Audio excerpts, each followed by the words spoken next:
we're approaching the border. Lesson number 1 is we have to go to aisle 4, where it says campers and trailers. That one says 9 foot 10 inch, but it looks a little low to me. Pretty close. What are you doing now? Waiting. There's nobody in the booth, but the light was green, but Doug's getting antsy. We're pretty bad at this. Got our passports. How did you do? Great. We made it through. It was probably less than 10 minutes.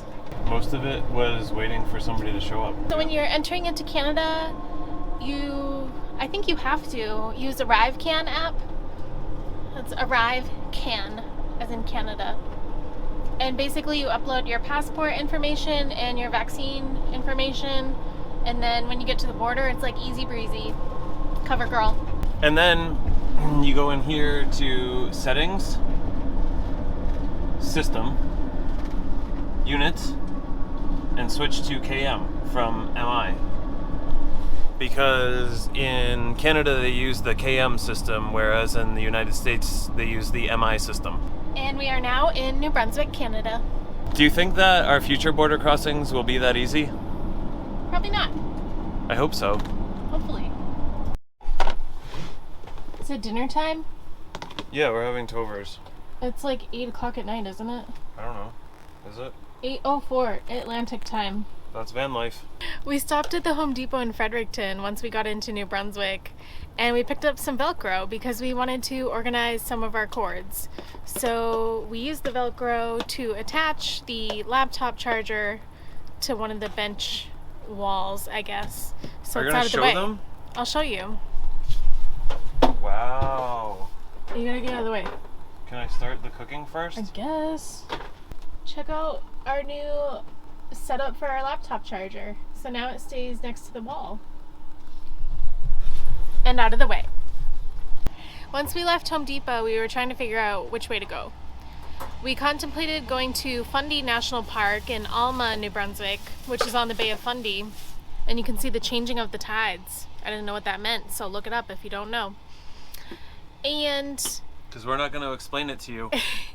We did not reserve a site early enough. Apparently they stopped same-day reservations at 2 p.m.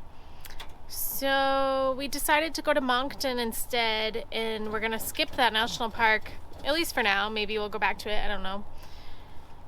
And make our way to Nova Scotia. So we can see the changing of the tide still on the other side of the Bay of Fundy in Nova Scotia. So I think we'll be okay. But for now, we wound up at New Brunswick Casino in Moncton, and they have free RV parking. If we're not okay, send help. I think we're okay.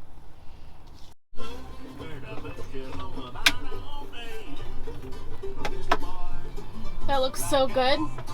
Does it? Yeah. I hope it's cooked.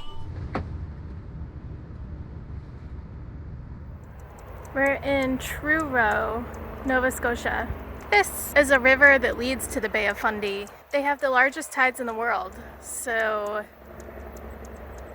it's one of the 7 natural wonders of North America, and we are about to see it in, I don't know, I think a little under an hour. It's coming. The wave is coming. That wave out there is the start of the changing of the tide from low to high. The river is changing directions. How neat is that?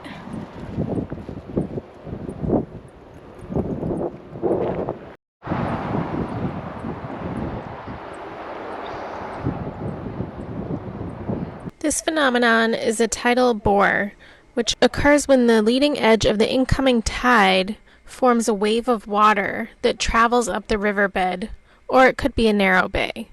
And you can see the water is quite brown as it brings sand and dirt with it. So it's interesting because where we're from, and most places in the world, when the tide gets all the way to the maximum or minimum, there's like a period called slack tide where the water is just kind of like stagnant for a little bit, and then it slowly, gradually changes direction. But after this wave comes through, I don't know if you can really tell on the camera because it's probably like I don't know, 50 feet away, but the water is rushing right now. Like it was slowly trickling out, and now it's flowing. I think Upstream. that guy said like 20 kilometers per hour, which is, I think that's like 100 miles an hour or something like that. No. 1,000 miles an hour? No. I don't really know the conversion. It's probably like 10. 10 miles an hour. But it's just gonna flow constantly at that speed until it's high tide.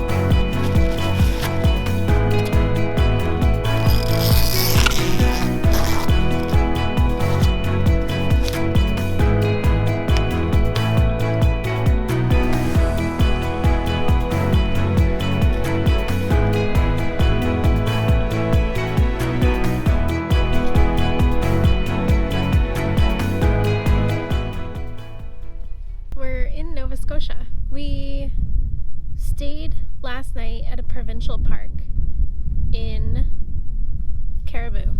It was called Caribou Munro Island Provincial Park. We went to the beach. It was a beautiful day yesterday, very sunny. And then this morning we made our way northeast up towards Cape Breton Island. And once we got to Cape Breton, we started driving on the Cabot Trail, which, if you don't know, it's world famous. It's basically like a coastal highway, and it goes through the highlands of Cape Breton, which I don't know if you can see. There's some highlands.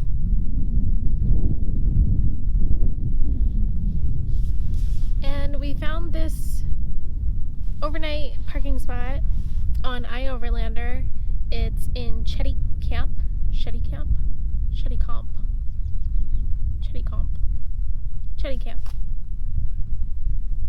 And we're right next to the ocean.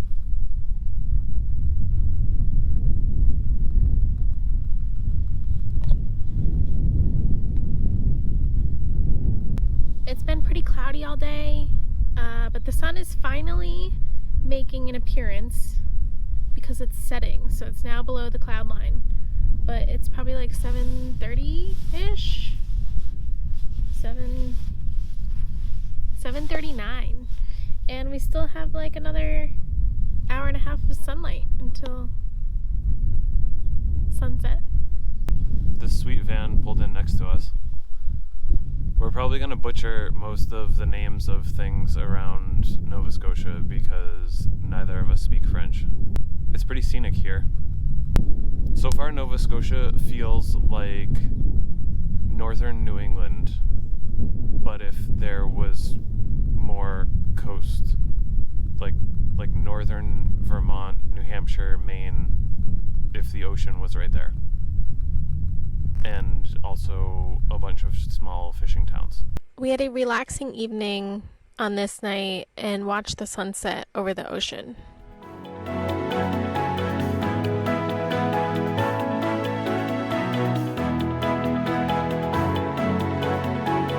There's where we camped last night.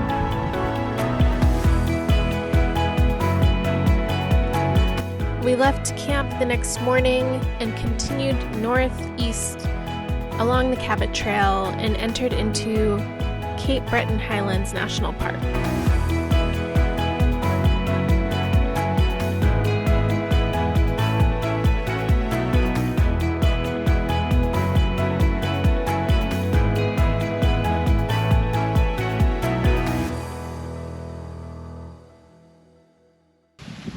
We're in Cape Breton Highlands National Park. Right here, see? It shows you on the thing. We're right here. It's very descriptive too. We're along a road and there's a trail. Yeah. Macintosh Brook Trail.